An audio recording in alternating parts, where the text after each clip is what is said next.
오늘 하나님께서 우리에게 주신 말씀은 신명기 33장 29절 한 절 말씀입니다. 이스라엘이여 너는 행복한 사람이로다. 여호와의 구원을 너같이 얻은 백성이 누구냐? 그는 너를 돕는 방패시오 내 영광의 칼이시로다. 내 대적이 내게 복종하리니 내가 그들의 높은 곳을 밟으리로다. 아멘. 네, 오늘 말씀은 우리는 행복한 사람입니다 라는 제목을 가지고 여러분들과 함께 말씀을 나누고자 합니다. 여러분들 이 신명기는 여러분들도 잘 아시다시피 모세의 고별 설교들이 모아놓은 그런 설교집이다라는 거 여러분들 알고 계시죠? 특별히 33장 전체를 보시면요, 모세가 어떤 유언, 자기의 마지막 유언 격의 어떤 말을 많이 합니다. 특별히 이 33장에는 이제 각 지파에 대한 어떤 그런 이제 유언을 하고, 그리고 그들을 향한, 이스라엘 향한 마지막 유언과 동시에 그들을 향한 축복이 바로 이스라엘이여 너는 행복한 사람이로다 하는 말이 오늘 본문의 말씀인데요. 그런데 여러분들, 이스라엘 백성들이 자신들이 정말 행복한 사람으로 느꼈을까라는 것을 좀 한번 우리가 생각을 해봐야 됩니다. 왜냐하면 이스라엘 백성들은 40년 전에 출애굽하여 광야를 맴돌다가 이제는 가나안 땅을 정복해야 하는 그 시점에 와 있죠. 하나님이 약속하신 그 가나안 땅을 들어가야 할 시점에 있지만, 그래도 이스라엘 백성들에게는 아직 전쟁이라는 어떤 그런 과제가 남아 있었고, 또 그 가나안 땅에 들어가서 전쟁을 하게 된다면 어떤 희생 또 살생은 불가피한 상황이 놓여있기 때문에 과연 이들이 행복한가? 라는 그런 질문이 생기게 됩니다. 처음부터 하나님이 이스라엘 백성들에게 좋은 곳을 마련해 주시고 또 편하게 들어가서 살 수 있게 해 주셨다면 이런 고민은 하지 않았을 텐데, 과연 이스라엘 백성들이 이 시점에서 정말 행복한 사람일까라는 것은 우리가 한번 질문해 봐야 할 문제이지 않을까라는 것을 생각하게 됩니다. 자, 이스라엘 백성들은 지금 이런 상황이죠. 그죠? 그들은 과연 행복이라는 마음을 느낄 수 있었을까요, 여러분들? 그럼에도 모세는 이스라엘 백성들을 향하여 이야기합니다. 이스라엘이여 너는 행복한 사람이로다 라고 말합니다. 그리고 그 이유가 여호와의 구원을 너같이 얻은 백성이 누구냐 하면서 이야기하기 때문입니다. 이스라엘 백성들이 행복한 이유는요, 하나님의 구원을 유일하게 얻은 백성들이기 때문에 이들은 행복할 조건이 많다라고 모세는 이스라엘 백성들에게 이야기하고 있는 것이죠. 이스라엘 백성들은 이것을 기억해야 합니다. 그리고 오늘 우리도 기억해야 합니다.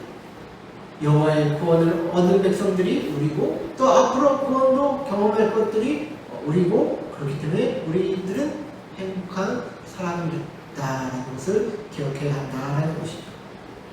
자, 그러면 여러분들에게 한 가지 묻겠습니다. 여러분들 정말 구원, 여러분들 구원이라는 용어를 우리가 교회에서 많이 쓰는데, 이 구원이 여러분들은 뭐라고 생각을 하십니까, 여러분들? 구원. 머릿속으로 이제 다 각자들 생각하시는 그게 있을 거예요. 구원.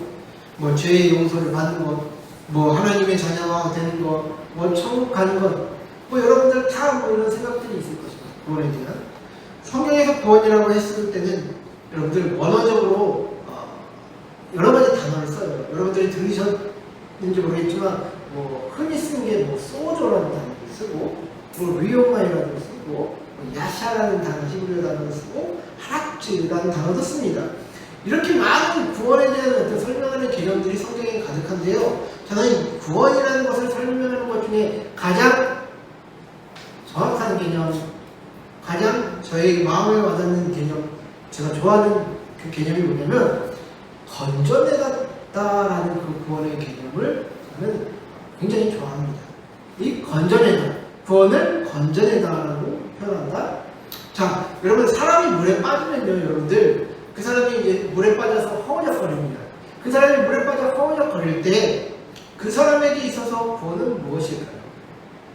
그 물에 빠져 허우적대는 것을 건져내는 것이 바로 구원이겠죠. 마찬가지로 우리들의 어떤 구원도 이런 것이다 라는 것입니다. 우리의 죄된 삶과 또 어려운 환경에 처한 삶에서 건진받는 것이 저는 이 구원의 의미에 있어서 가장 잘 설명한다라고 생각이 드는데요. 여러분들, 우리는 영적으로는 사탄의 노예에서 살 수밖에 없는 존재들이라고 성경에서 이야기하죠. 그러나 예수님의 십자가의 죽으심과 부활을 통해 그것을 믿는 자마다 사탄의 노예에서 건진받아 하나님의 자녀가 되었다라고 하는 것이, 이것이 영적인 구원의 어떤 차원의 개념입니다. 또 삶의 차원에서도 설명을 하죠. 이스라엘 민족 같은 경우에서는 광야에서 먹고 사는 것이 정말 어렵고 또 주위에 외부적인 공격이 있음에도 불구하고 하나님은 그들에게 만나 메추라기를 주셔서 생존의 문제를 허락하시고 또 이웃 국가들의 그 공격에서도 보호하셔서 그들을 구원하심을 성경에서는 이야기합니다. 그 어려운 상황 가운데 죽을 수밖에 없는 그 생존의 상황에서 처참하게 소멸될 수밖에 없는 그들이었지만 하나님은 그들을 건져내셔서 먹이시고 입히시고 보호하시는 그런 일들을 삶의 차원에서 구원을 하신다라는 것이죠. 또 마지막 차원의 종말론적인 차원의 구원도 있습니다. 우리는 이 땅에서 삶이 나그네의 삶이다라고 이야기를 하죠. 이 땅에 사는 동안 모두가 죽음을 경험하게 될 것이고 또 삶의 고통과 고난은 연속될 것이다 라고 성경에서 얘기합니다. 그러나 이러한 나그네적인 삶을 살 수밖에 없는 이 땅에서 하나님은 우리를 건져내시고 영원한 천국에서 영원한 안식을 누리게 될 것이다 라고 약속하는 것이 종말론적인 차원의 또 구원이다 라는 것이죠. 자, 여러분들, 구원이라는 것은 이처럼 하나님이 사람에게 베푸신 은혜의 일들입니다. 그렇기 때문에 우리는 이 구원을 경험하고 또 날마다 또 경험해야 한다라는 것이죠. 저는 오늘 설교의 주제인 이 구원을 현지적 차원에서 조금 더 초점을 맞춰서 이야기하려고 하는데요. 우리 모두가 삶의 어려움과 절박한 상황에서 건진받는 그런 은혜를 소망하기에 저는 오늘 이런 말씀을 가지고 여러분과 함께 말씀을 나누고자 합니다. 여러분들의 삶의 구원 가운데 삶 속에서 그 처절한 상황 가운데서 건지시는 그런 복들이 있기를 소망합니다. 그런데 요즘 사람들은요, 여러분들 모두가 스스로 하는 것에 너무나도 익숙해져 있죠. 인간이 모든 것을 할 수 있다는 그런 인식들이 뿌리 깊게 박혀 있습니다.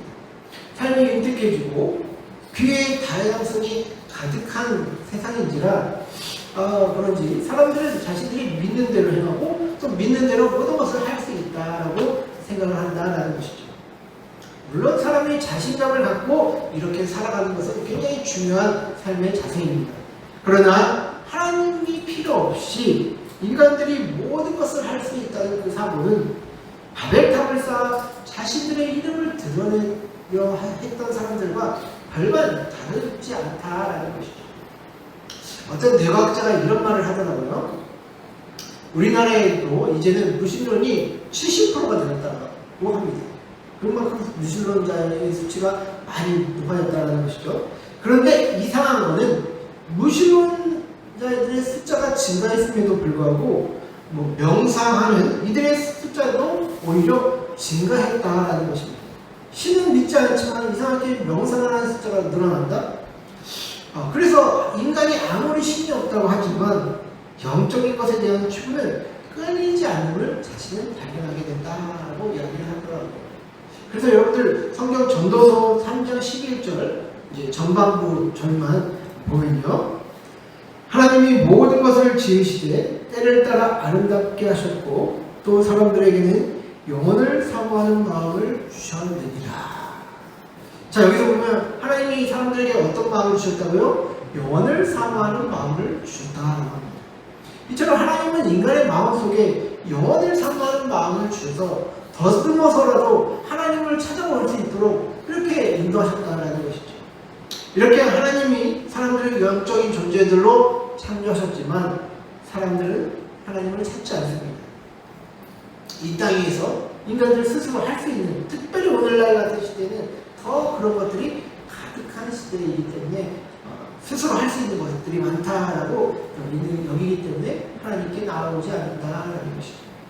세상 사람들이 어떻게 살든 상관이 없지만, 그런데 문제는 예선에 있는 자들도 자기 자신의 힘으로 하려는 경향이 큰 시대가 바로 오늘날의 시대다라는 것이죠. 여러분들, 기독교의 본질 중 하나인 하나님의 은혜를 구하는 삶은 정말 중요합니다. 그런데 하나님께 은혜를 구하는 삶을 살지 않습니다. 이러한 은혜를 구하지 않으니 삶 속에서 은혜를 경험하지도 못하고 지속적으로 자신의 힘으로 신앙생활을 하려고 하는 게 오늘날 우리들의 모습 아니겠습니까? 어떤 목사님이 설교 중에 이런 말씀을 하시더라고요. 성도들이 설교가 좋다, 설교를 잘한다 하고 이제 평가를 하는데, 근데 보니까 대부분의 사람들이 그렇게 평가하는 이유는 자신의 생각과 같기 때문에 목사님의 설교가 좋다, 설교 잘한다 이렇게 평가를 내린다라는 것입니다. 마음이 찔리고 하나님의 말씀에 순종하기 위해서 우리가 말씀을 접하는 것이 아니라 자신들의 생각과 같은 설교를 찾아서 들으면서 위안을 삼고 있다는 것을 지적하고 싶었던 것 같습니다. 그만큼 여러분들, 우리의 신앙생활의 포커스가 어디에 맞춰 있는지 우리 한번 돌아봐야 합니다. 하나님의 은혜를 구하는 믿음을 가지고 살아가고 있는지, 아니면 내가 스스로 감당해내려는 그런 신념 위에 우리의 믿음이 서 있지는 않은지 한번 돌아봐야 한다는 것이죠. 여러분들에게 또 한 가지 질문하겠습니다. 그렇다면 여러분들, 우리가 구원이라는 거 하는 이것을 어떻게 받았다고 여러분들은 생각하십니까? 우리가 이 구원을 얻는다, 우리 구원을 받는다라고 하는데, 이 구원을 성경에서는 어떻게 받는다고 이야기합니까? 에베소서 2장 8절 9절 말씀을 보시면, 너희는 그 은혜에 의하여 믿음으로 말미암아 구원을 받았으니 이것은 너희에게서 난 것이 아니요 하나님의 선물이라. 행위에서 난 것이 아니니 이는 누구든지 자랑하지 못하게 함이라. 사도행전 4장 12절을 보시면 다른 이로서는 구원을 받을 수 없느니 천하 사람 중에 구원을 받을 만한 다른 이름을 우리에게 주신 일이 없음이라 하였더라. 자, 여기서 먼저 보시면 구원은 은혜에 의하여 믿음으로 말미암아 받은 하나님의 선물이라고 이야기하고 있습니다. 우리의 행위의 결과가 아니라고 이야기하죠. 그리고 그 구원은 예수님 외에 다른 이름을 통해서도 구원을 받을 수 있다고 말하지 않습니다. 오직 예수님을 통해서만 은혜의 선물인 그 구원을 경험할 수 있다는 것이죠. 여러분들, 우리나라의 전 국가대표였던 이영표 선수 여러분들 잘 아실 것입니다. 이영표 선수 아시죠? 그분이 온누리교회에서 이제 신앙생활을 시작하게 되었는데요. 자신이 이제 이영표 선수가 자신이 믿음을 갖게 된 그 계기를 이제 이야기하더라고요. 근데 자신은 이제 평소에 기독교가 싫었다고 합니다. 모든 사람들이 이제 그렇게 여기는 것처럼 기독교는 배타적이고 독선적으로 보이는 그런 기독교가 싫었다고 합니다. 그러다 어느 날 하나님과 자신이 이제 내기를 했다고 합니다. 테이블 위에 이제 컵이 있었는데, 하나님, 그러면 이 테이블 위에 있는 하나님 전지전능하신다면서요, 이 테이블 위에 이 컵을 이쪽으로 한번 옮겨보세요 하고 그렇게 이제 하나님한테 도발적인 질문을 하는 것입니다. 그래서 그 컵이 움직였을까요? 움직이지 않죠. 그래서 자기가 생각할 때 이건 좀 아닌 것 같다, 물리적으로 이렇게까지 움직이는 건 좀 아닌 것 같으니까 좋다. 그러면 하나님, 내가 의심이 이렇게 많은데 그렇다면 하나님이 내 마음을 바꿔줘 보시라. 그러면 내가 믿겠다 하고 이렇게 하나님한테 또 도발적인 질문을 하는 것입니다. 그런데요, 자기 자신의 입으로 얘기해요. 그런데 신기하게도 자신의 마음이 변하는 것을 그 이영표 선수가 느끼더라는 것입니다. 어떻게 바뀌냐, 처음부터 예수님은 굳이다 이게 아니라 하나님이 있을 수도 있겠다라는 그런 마음이, 자신도 모르게 그런 마음이 들더랍니다. 그러면서 성경 공부를 시작하게 되었고, 또 성경을 살펴보니까 예수님을 봤던 사람들이 예수님을 죽이는 모습을 성경에서 보기 시작합니다. 그래서 이영표 선생님이 그것을 보고 멋진 말을 하더라고요. 눈으로 보는 것하고 믿음하고는 아무 상관이 없다라는 것을, 눈으로 보고 믿는 것은 확인이고 진짜 믿음은 하나님을 믿으면 그때부터 하나님이 느껴지기 시작하는 문화를 깨닫게 되었다라고 합니다.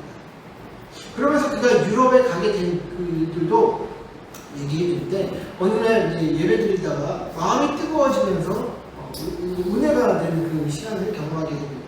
그러면서 동시에 하나님께서 마음속에 이런 음성을 주시더랍니다. 내가 너를 유럽에 보내주겠다고 말입니다. 그분은 이제 초신자였고 처음이니까 이게 정말 가능한 일인지 몰랐는데 이 음성을 듣고 난 이후에 2주 후에 히딩크가 이제 한국에 다시 오게 돼서 히딩크를 만나게 되었고 4주 후에 아이드호벤에 가서 자신이 사인을 하게 되었다라고 이렇게 고백을 하는 것입니다. 여러분 이영표 선수가 뭐가 모자라서 이렇게 믿음에 대한 이런 이야기를 하겠습니까? 그분은 이제 꾀돌이라는 어떤 그 별명밖에 말하는 것도 굉장히 조리있고 이제 어떻게 논리적이고 이성적으로 생각할 줄 아는 사람입니다. 그런 사람이 하나님께 대한 믿음을 이야기하는 것은 그도 우리와 같이 의심이 많고 부족한 자였음을 고백하고 믿음을 갖게 되는 것은 하나님의 은혜로 됨을 고백하는 것 아니겠습니까? 여러분 우리가 눈에 보이지 않는 하나님을 믿는다는 것은 기적 중에 기적입니다. 그렇기 때문에 우리가 믿음을 갖게 된다는 것은 정말 하나님의 선물이다라는 것이죠. 은혜를 주신 이 선물이 아니면 예수님에 대한 믿음도 가질 수 없기 때문이다라는 것이죠. 그렇기 때문에 우리는 이 믿음이 우리 인간의 어떤 신념, 어떤 지식에서 나오는 것이 아니라 예수님을 바라보며 그 믿는 믿음을 통해서 나와야 한다는 것이죠. 여러분들 마태복음 14장을 보시면요, 예수님이 무리를 걷는 사건이 나옵니다. 이 이야기의 배경은 어떻게 되냐?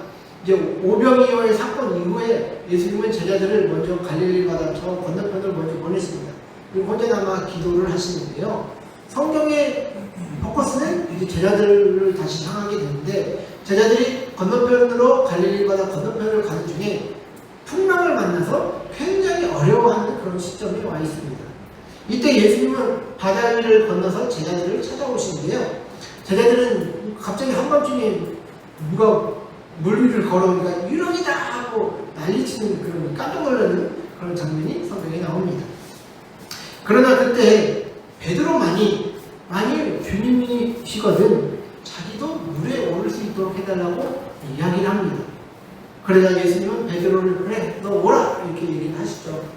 그때 베드로는 예수님의 말씀에 따라 물 위에 서서 예수님께 다가갑니다. 그런데 성경의 이야기는 예수님과 베드로를 두시는 것이 아니라 풍랑이 몰아치는 바람을 포커스를 맞춥니다. 베드로도 그 바람을 보고 그 풍랑이 이르는 바람을 보고 두려워하여 물에 빠집니다. 베드로는 예수님이 아닌 주위 환경의 시선이 흩어지자 물에 빠짐을 이야기합니다. 그래서 마태복음 14장 30절과 31절 말씀을 보시면 바람을 보고 무서워 빠져가는지라 소리질러 이르되 주여 나를 구원하소서 하니 예수께서 즉시 손을 내밀어 그를 붙잡으시며 이르시되 믿음이 작은 자여 왜 의심하였느냐 하시고. 자 여러분들 우리는 이 베드로처럼 삶의 다양한 문제와 이 고난이라는 상황에 삶의 풍랑에 빠지게 됩니다. 이때 우리의 믿음이 하나님의 구원의 손길과 은혜에 기대지 못한다면 우리는 베드로처럼 풍랑에 빠질 수밖에 없다라는 것이죠. 마태복음 14장의 이 베드로를 보십시오. 분명히 그는 예수님을 바라보고 예수님의 말씀을 따라 물 위를 걸었습니다. 그러나 그는 시선이 흩어져 바람을 보는 순간 두려움 가운데 물에 빠져 구해달라고 외치고 있습니다. 여러분 우리도 이 믿음의 시선이 어디에 있는지 우리 스스로를 돌아봐야 합니다. 하나님의 은혜의 손길보다 결국 자기 자신이 모든 것을 해결하는 그런 마음이 앞서고 있지는 않습니까? 여러분들은 하나님께 얼마나 시선을 돌려 그분의 도우심을 간구하고 있습니까? 구원은 하나님의 은혜의 선물입니다. 그렇다면 우리의 삶도 우리가 영적인 차원에서 구원 얘기하지만 우리의 삶의 차원에서도 구원이 필요하다라는 것이죠. 베드로처럼 삶의 그 문제에 빠져서 허우적될 때 그것을 건져주시는 그분이 필요한데 바로 그분이 예수님이 될 수 있다라는 것입니다. 우리는 삶 속에서의 구원을 경험하여 이 믿음의 확실함을 더욱더 다져가야 합니다. 여러분들은 이것을 경험하기 위해 저와 여러분들은 더욱더 예수님을 바라보며 구하는 삶을 살아야 한다는 것이죠. 그렇다면 여러분들께 묻겠습니다. 여러분들은 삶이 행복하십니까? 특별히 신앙생활, 예수님 믿는다는 것이 여러분들 행복하세요, 여러분들? 저는 그것을 묻고 싶어요. 정말 우리가 삶 속에서 영적인 구원, 삶 속에서 구원, 또 영원한 천국에 대한 구원의 확신이 있다고 하지만 우리는 정말 행복한 믿음 생활, 행복한 어떤 삶을 살고 있느냐 하는 것입니다. 어떤 중년 여성이 쓴 글을 보니까 자신이 결혼 후에 이제 성숙해져 감에 따라 행복을 느낀다라고 이렇게 이제 글을 썼습니다. 저는 이제 흔히 우리가 생각하기로는 여자는 젊은 시절 그 아름답고 이제 가능성 많았던 그 20대 시절을 정말 많이 그리워할 것이다 라고 생각을 하는데 중년 여성이 자기가 성숙해져 감에 따라 행복을 느끼고 있다? 라고 하니까 좀 의아한 것이에요. 그래서 무슨 소리가 맞더니 자기가 나이 있는 시점에서 바라본 자신이 싫지 않다라는 것입니다. 그 이유는 젊은 시절은 오히려 미숙하고 어리석고 두려웠던 게 더 많았던 시절이었기 때문이다라고 하면서 자신의 지금 현재가 행복해 보인다. 자신의 지금 모습이 만족스럽다라고 얘기하는 것이에요. 현재는 뭐 아줌마라는 이유로, 뭐 엄마라는 이유로, 또 아내라는 이유로 세상에 조연이 된 것 같은 느낌이 들기도 하지만 그래도 나이가 든 자신을 사랑하고 행복하게 여기는 마음이 생긴다라고 이야기를 하는 것입니다. 덧붙여 축적된 경험 때문에 새로운 경험이 주는 기쁨을 느끼게 되는 시기가 중년 여성의 시기다라고 이렇게 얘기를 하더라고요. 저는 이 소리를 들으면 참 신선했어요. 여자들이 젊은 시절을 무조건 동경할 줄만 아는 그런 위치, 또 맨날 그러잖아요. 결혼 괜히 했다면서 원망하는 그런 모습만 상상했는데 중년 여성이 이런 시선으로 자신의 삶을 바라볼 줄 안다? 정말 저는 이제 신선했거든요. 그러면서 동시에 이런 생각이 들더라고요. 아줌마로서, 엄마로서, 아내로서 자신의 존재적 의미와 위치를 잘 발견한 이들이 이런 모습이 아닐까라는 생각을 하게 되는 것이죠. 여러분, 사람은 가장 비참할 때가요, 자신의 존재적 의미와 또 존재적 위치를 발견하지 못할 때 발생하게 됩니다. 남자가 남편으로서 또 아버지로서가 아닌 돈 버는 기계로 전락하게 될 때 비참함을 느끼게 되지 않습니까?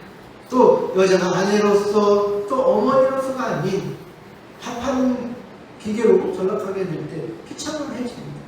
자녀들도 사랑받는 존재가 아닌 이 세상에서 태어나지 말아야 할 존재로 느끼게 될 때에도 자녀들은 비참해질 것입니다. 여러분, 사람의 부름은 힘들고 어려워서가 아닙니다. 자신의 존재적 의미, 존재적 위치를 발견하지 못할 때 건강한 인간성을 가질 수 없다라는 것입니다. 이런 의미에 비추어 여러분들은 하나님의 자녀로서, 또 하나님의 백성으로서, 또 가정의 어떤 구성원으로서, 또 사회의 어떤 위치로서 여러분들 그 존재적 의미와 위치가 제대로 설정되어 있습니까? 철학자 아리스토텔레스는 행복을 아레테라는 개념으로 설명을 하는데요. 이 아레테라는 것은 뭐냐면 사람이 가진 그 탁월한 기량 또는 유능한 특징을 잘 사용하는 과정이라고 이야기합니다. 뭐라고요? 이 아레테가 사람이 가진 탁월한 기량 또 유능한 특징을 잘 사용하는 과정이라고 이렇게 얘기를 하는데요. 쉽게 말해서 사람이 그 탁월한 장점을 가지고 그것을 이제 그냥 살아가는 것이 아니라 그 기량을 잘 찾아서 탁월함으로 꾸준히 연마하면서 살아가는 상태를 행복이다라고 이야기한다라는 것이죠. 오늘날로 이야기하면 자기 개발을 통해서 이제 성장을 이루는 것, 뭐 그런 것을 이 아리스토텔레스는 이제 아레테라는 개념을 가지고 행복이다라고 이야기했던 것 같습니다. 그런데 여러분들, 저는 이제 자기 자신에 대한 어떤 분명한 성찰이 없다면 우리는 이 아리스토텔레스가 이야기한 그 아레테라 같은 행복을 누릴 수가 없다라고 생각이 듭니다. 왜냐? 자신의 부족함과 연약함을 깨달아야지만 성장을 추구할 수 있는 동기가 우리 안에 생기게 되지 않겠습니까? 그렇기 때문에 우리 기독교 신앙이 이런 가치를 줄 수 있다라고 저는 생각을 합니다. 성경에서 여러분 복을 이야기할 때 크게 두 가지 복을 이야기합니다. 제가 말씀드렸나 모르겠지만 첫째는 아쉐르라는 복이 있고 둘째는 바라크라는 단어를 써서 복을 이야기하는데 여기서 바라크라는 단어는 소유적인 복을 이야기합니다. 뭐 땅에서 나는 소유물과 어떤 재산이 채워지는 그런 물질적인 복이 성경에서는 바라크라는 복을 이야기하고 또 이 아쉐르라는 복은요 하나님과의 관계적인 복을 뜻합니다. 시편 1편을 보면요 복 있는 사람을 하면서 쭉 나가잖아요. 여기서 이제 아쉐르를 하이시고 하면서 이제 이 아쉐르의 복을 쓰거든요. 이 복 있는 사람은 악인들의 길을 따르지 않고 하나님과 동행하는 자들이 바로 이 아쉐르의 복을 가진 그런 하나님과 동행하는 자들의 복이 바로 이 아쉐르의 복이다라는 것이죠. 그래서 여러분, 하나님과 동행하는 자들은요 항상 자신들의 어떤 인간들의 한계를 깨닫지 않습니다. 그래서 하나님께 매달리고 구하며 자신들의 삶을 하나님께서 이끌어 가시도록 기도한다라는 것이죠. 동시에 하나님과의 관계 속에서 우리는 우리의 부족함을 깨닫고 또 연약함을 알기 때문에 인내하고 또 연단되어지고 성숙되어지고 성장하면서 하나님이 원하시는 그 목적에 맞게 우리가 변화되어져 가는 것이 아니겠습니까? 따라서 우리가 신앙생활과 삶에서 행복을 경험하지 못하는 것은 하나님과 나의 관계에 있어서 올바른 관계 설정이 되지 않을 때 발생한다고 생각을 합니다. 오늘 신명의 말씀에서는 이야기하죠. 이스라엘이여 너는 행복한 사람이로다 라고 말합니다.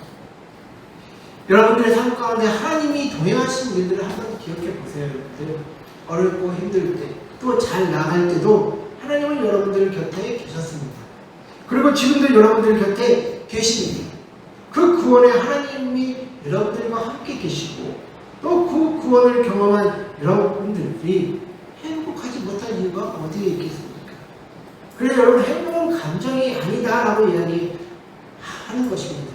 행복은 특별히 하나님과의 관계에서 존재적 위치와 또 의미를 발견하게 될 때 갖게 되는 복이다라고 말씀드리는 것이죠. 우리가 행복이라고 하면 직관적으로 돈이 떠오릅니다. 근데 사실 돈이 많다고 행복하지 않다는 거 여러분들 다들 알고 계시잖아요. 100억 이상 가지고 있으면 행복하다, 여기는 행복할 것이다 라고 생각하지만 그렇지 않다는 거 여러분들 여러 가지 인류의 사례를 통해서도 우리가 알고 있잖아요. 이 모든 것들은 한순간에 사라질 것이다 라고 성경은 말하고 우리 삶의 경험을 통해서도 알고 있습니다. 여러분들 삶 가운데 여러분들을 구원하시는 하나님과의 만남에 여러분들의 행복의 기준이 있었으면 좋겠습니다. 그분이 여러분들을 보호하시고 도와주십니다. 저와 여러분들은 그런 은혜를 누릴 수 있는 사람들이다라는 것이죠.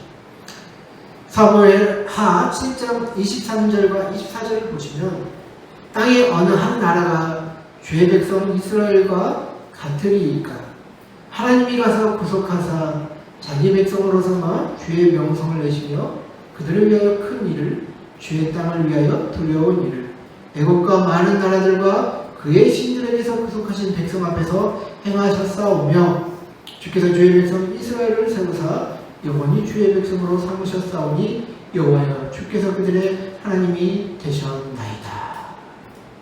사랑하는 성도 여러분, 저와 여러분들은 행복한 사람들입니다. 하나님께서 여러분들처럼 보호해 주시고 또 이끌어 주신 사람들이 어디 있습니까?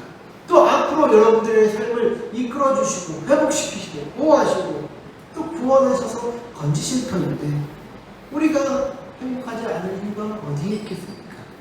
살아있는 세상 사람들은 자신들 스스로가 신이 되려고 합니다.